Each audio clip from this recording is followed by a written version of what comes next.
Okay. Disbarment. Opo. So, formal complaint na po ito, Formal Sen. complaint Aba, ng disbarment yan ang latest. No? Ako mismo nag-file, ha? Opo. Ipinail ko yung complaint laban kay Atty. Esplera. Bakit ko isinama sa administrative charge? Yung judge. Hindi niya ginampanan ang tungkulin niya. Ayun. Primero, napakasangkapan siya doon. Hindi akalain na espera tsaka ni judge yung ganitong Okay, wala na akong magagawa. Di ba? Basta ako kung ano yung tama, yun ang tama. Ayun. Kaya sagutin nila yun. So, disbarment po kay Espera, yung kay judge po naman ay? Administratively. Administrative, ano? Sa Supreme Court yun. Supreme Court. Yung kay Espera sa IBP. IBP. Kasi yun ang tumatalakay sa disbarment. At tatayo ako talaga. Kasi ako nag-complain eh. Maghaharap kami. Nako. Dapat ay... Alang-alang sa katotohanan. Oo nga naman. Kawawa yung tao. Nagbuwis na ng sarili niyang kapakanan. Isinapanganib ang buhay. Pagkatapos siya ngayon ang i-discredit at sa paan tatakunin. Naalala ko tuloy, dahil abogado ito, di ba? Naalala ko yung mga issue nung notaryo eh. Kasi medyo matagal-tagal ng panahon, parang nakalimutan na natin. May update ba dito? Sen, parang... Hindi, baka yung notaryo sa Sweden siya sabi mo, hindi naman. Oo nga, no? Ganun din pala. Dito, local tayo, local muna tayo. Dito muna tayo sa... Nung nagpanotarin ka sa Sweden, naalala ko din yun eh. Ganun ba? Total, andito si Sen. Baka magkaroon tayo ng update kung... Doon ho kay Atty. Espera. Yung kay Gutesa, yung...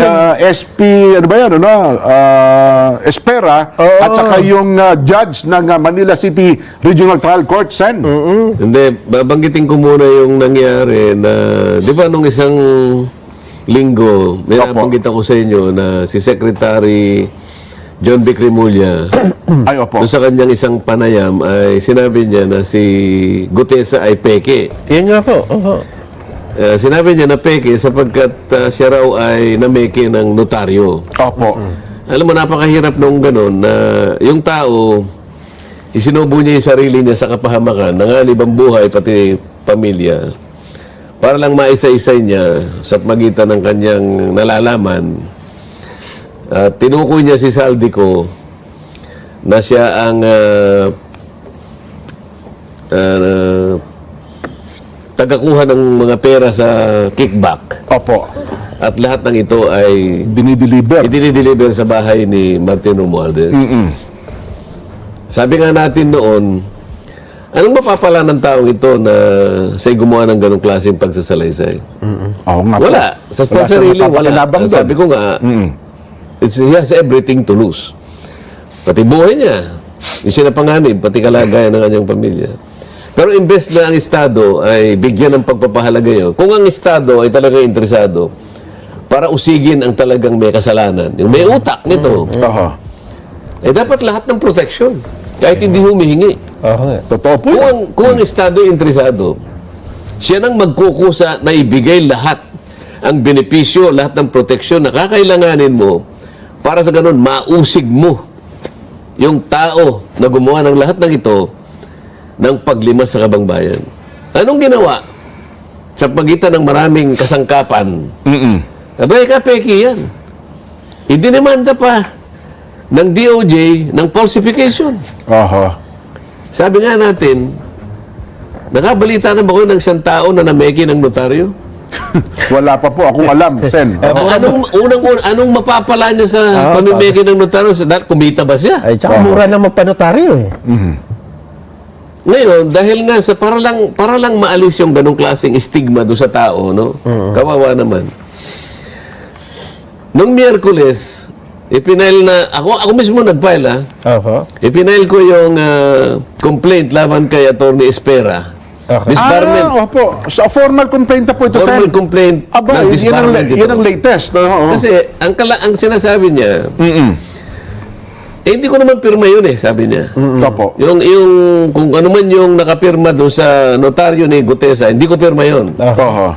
Ako naniniwala kung hindi niya pirma yun. Ngunit, ang pinaniniwalaan ko, pinayagan niya kung sino-sinong mga tao na gamitin ang kanyang opisina, paraphernalia niya, para lang makapag-notaryo, kahit sino na lang ang pipirma. Tama. Alam mo kung anong napatunayan ko initially? sa pagitan ng ng approval ng Supreme Court, nakakuha kami ng permiso na puntahan yung kanyang mga isinabmit na mga dokumento ng pagnonotaryo. Hindi pa lahat nakuha na namin. Opo. Noong una, ayaw kami payagan eh. Opo. Pero makita nila yung alam niyo ba sa ngayon, 44 na piraso ng dokumento.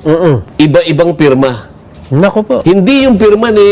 Kasi pinakita niya, ito yung sarili kong signature. Bakit ako nakakuha ng 44 na piraso ng mga dinokumento niya, inotaryo niyang dokumento, na kahit paano mo tingnan, Iba-iba. iba-ibang pirma. Ibig sabihin nito, iba-ibang taong ginagamit niya na pumirma para sa kanya. Totoo yan. Ayun po. Hindi pa kami tapos 44 pieces na of evidence Grabe. na hindi pirma niya. Isa lamang kay Gutesa yun. Sa mga kapatid, okay, hindi mo pirma yung pirma na ginawa ni Gutesa. Kanino pirma itong hinayaan mo na magnotaryo ka? Tama. Ginamit ang pangalan mo, ginamit ang opisina mo, pati notarial details mo ginamit, pero maski pa paano mo tingnan, ilang tao ang pumirma nito para sa'yo.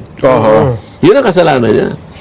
Kasi sa notarial service law ngayon, kailangan nakaharap Abogado. yung tao at saka yung abogado. Magkaharap. Kaya nung ako ay, bago ko i-file ito, nagpanotaryo ako, pumunta ako sa GSIS building. Sa Senado. Hindi, doon sa mismong sa likuran nun. Okay. So, humarap ako sa notary publiko. Kinuha niya ako ng card, pinirmahan ko lahat yung doon. So, nagkaharap kami ng abogado. Para sigurado na. Ngayon, nag-file din ako ng administrative charge doon sa judge. Yun nga, bakit nyo naisama yung judge? Pati yung judge. Sapagkat, ang ibig lang sabihin nito, yung tungkulin niya na examinin lahat ang mga nagnunotaryo sa kanyang jurisdiction, hindi niya nagawa. Ayun nga. Una kasi, nung nakakuha kami ng approval, nahingi lang ako ng 3 piraso sa bawat buwan. 6 na buwan ang pinag-uusapan namin, kaya 18 piraso lang inihingi ko. Okay. Pero sabi ko, hayaan mo yung aking mga staff na sila nang mamili ng 3 sa bawat buwan. Tama. Alam mo ginawa niya? Ako ang mamimili, sabi niya. Sabi ng judge.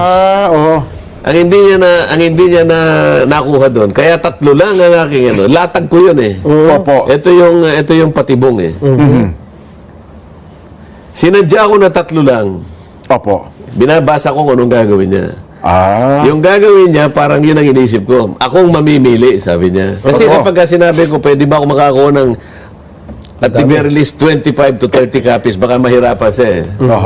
Baka doon pa lang Kaya sige, kayo na lang. Kaya inuntian nyo, 3 lang. Kayo na lang. Nung 3 lang, okay. Ako ang mamimili. Alam mo kung bakit sinabi niya siyang mamimili?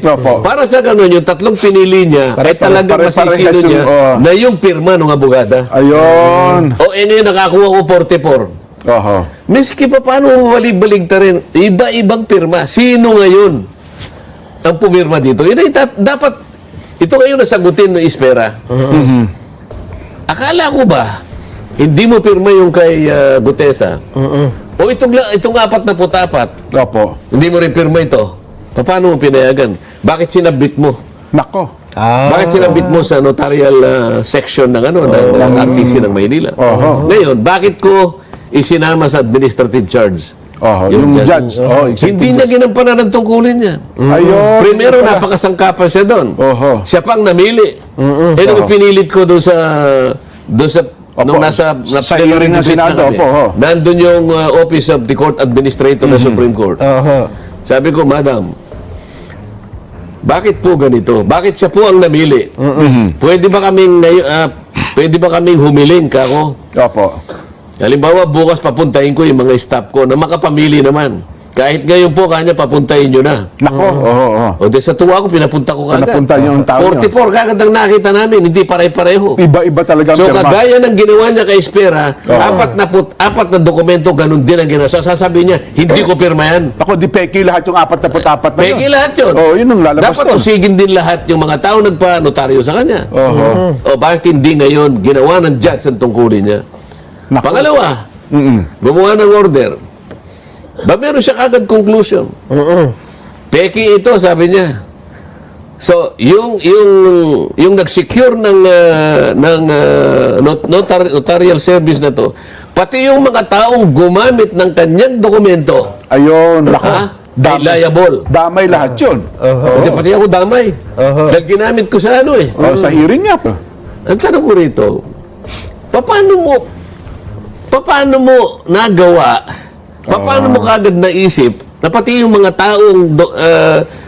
taong gumamit ng kanyang sworn statement ay kasangkot dito, hindi mo naman ako pinatawag. Oo nga po, oo. Dapat sana humarap muna ako sa kanya. Para nakapag-explain naman ako, ay hindi. Ako naniniwala ako, napakasangkapan siya Oo. sa mga taong interesado na ang pagsusuri, pag-iimbestiga ng flood control ay kailangan malabuin. Oo. Kailangan imali. Kinakailangan hindi nila makita yung utak, yung pinakautak ng lahat ng pagnanakaw at paglilimas ng kanyang bayan. Napakasangkapan siya sa mga tao na ito ang kanilang kagustuhan. Hindi akalain ni Espera at saka ni Judge yung ganito Okay, wala na akong magagawa. Di ba? Basta ako kung ano yung tama, yun ang tama. Ayun. Kaya sagutin nila yun. Oo. So, disbarment po kay Espera, yung kay Judge po naman ay? Administratively, Administrative, ano? Oo. oh, sa Supreme Court yun. Supreme Court. Yung kay Espera sa IBP. IBP. Oo. Oo. Kasi yun ang tumatalakay sa disbarment. Ano? At tatayo ako talaga. Kasi ako nag-complain eh. Oo. Maghaharap kami. Nako. Eh, dapat ay... Alang-alang sa katotohanan. Oo nga naman. Kawawa yung tao. Nagbuwis na ng sarili niyang kapakanan. Isinapanganib ang buhay. Pagkatapos siya ngayon ang i-discredit at sa paan tatakutin. Kaya ngayon hindi siya makalabas eh. Alam ko kontrolado siya ngayon kaya hindi makalabas. Nako. Eh, balita ko, di ba, isasabihin na po siya sa susunod na pagdinig ng Blue Ribbon eh. Paano mo isasabi na yung tao, alam mo kung naran pero kinukontrol mo, ayaw mo siya lumabas? Ah, ganon. Eh, di ba sabi nung nakaraan, kasama po siya sa dapat isabihin na kasi nga, para bagang Ang ini-stop dapat nila. mong isabi na yung mga taong malalaki. Yung mga isda na malalaki. Di ba? Oo. Yun na nga. Oo. Sino ba yung isdang malalaki? Bisugo. Yung mga tinuro ni Oh. si Saldi. Sino ba tinuro ni Gutesa? Oh, si Saldi ko. Oh, tapos binanggit niya yung pangalang Mark Texay at saka yung John Paul Estrada. Oh, pagkatapos nagkaroon ng isang buwan na pagkatagal-tagal, nag-resign ng chairman. Ano ibig sabihin nun? Binigyan ng oportunidad na itong dalawang binanggit pa niya, makaalis na ng bansa. Wala na. At yung iba naman, ay tinago na yung mga pera at siguro kung saan na pinagdada. Kaya ganun eh, ang tagal-tagal eh. Oo nga. In the meantime, ang mga tao, disgusted, tormented, Oo. di ba? Oo. Wala eh. Naghihintay ng wala, pero galit ang tao. Totoo po. Hanggang ngayon, hindi makapagpalabas ng partial report. Sige nga, inintay nga namin yung pulse report kahit partial man lang sana. No?